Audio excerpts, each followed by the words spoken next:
தேவனே நான் ஓமதண்டையில் இன்னும் நெருங்கி சேர்வதே என் ஆவல் பூமியில். நியாயாதிபதிகள் புஸ்தகம் 6:15 கொஞ்சம் வாசிக்கலாம். அதற்கு அவன், என் ஆண்டவரே, நான் இஸ்ரவேலை எதினாலே ரட்சிப்பேன்? இதோ மனாசேயில் என் குடும்பம் மிகவும் எளியது, என் தகப்பன் வீட்டில் நான் எல்லாரிலும் சிறியவன் என்றான். உள்நோக்கிய பார்வை. கிதியோன் சொன்ன வார்த்தையை நம்மங்க வாசிக்க கேட்டுங்க.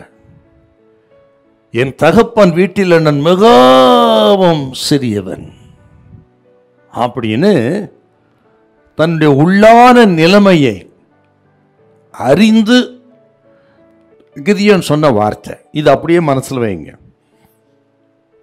உள்நோக்கிய பார்வை அப்படின்னா நம்முடைய சுய பரிசோதனையை குறிக்கிறது. நம் இருதயத்தை அலசி ஆராய்ந்து பார்க்கக்கூடிய சோதனையாகிய அந்த சுய பரிசோதனை குறிக்கிறது. ஒவ்வொரு கர்த்தருடைய பிள்ளைகளும் இந்த சுய பரிசோதனைக்கு உட்படணும். தினந்தோறும் ஆண்டவர் உணர்த்தும் பொழுதெல்லாம் இந்த சுய பரிசோதனை நமக்கு வேணுங்க. நம் இருதயத்தை அலசி ஆராய்ந்து பார்க்கக்கூடிய இந்த பரிசோதனை ஆவிக்குரிய வாழ்க்கையில் மிக மிக முக்கியமானது நமக்கு. அப்படி நம்ம உணர்ந்தா தான் நம்ம நிலைமையை நம்ம ஆராய்ஞ்சி, நம்ம இருதயத்தை ஆராய்ஞ்சி ஒரு சுய பரிசோதனை பண்ணாதான் நமக்குள்ளே ஆண்டோடைய கிருபை எவ்வளோ பெரியது, எனக்கு ஆண்டவர் பாராட்டின இரக்கம் தயவு எவ்வளவு பெரியது, இந்த ஆசீர்வாதத்துக்கு நான் தகுதியே இல்லாதவன், இந்த வேலைக்கு நான் கொஞ்சமும் தகுதி இல்லாதவன், எல்லா ஆண்டோடைய கிருபை தான், அவர் கிருபையினால் தான் நான் வாழ்வு பெற்றிருக்கிறேன், நாங்கள் இருக்கிறதே கிருபை என்று ஆண்டவரை சார்ந்து ஆண்டவரை மகிமைப்படுத்தி ஆண்டவர் உயர்த்தி வாழ முடியுங்க. இந்த சுய பரிசோதனை இருந்தால் தான். அது இல்லைன்னா என் படிப்பு என்ன, என் குடும்பம் என்ன, பேக்ரவுண்டு என்ன என்று பணம், படிப்பு, அந்தஸ்து, குடும்ப பின்னணியே பெருசாக பேசிட்டு இருப்போம். அப்படி பேசி விழுந்தவங்க தான் நிறைய பேருங்க. இன்றைக்கு ஒரு ஆவிக்குரிய பரிசோதனை நமக்கு வேணும்.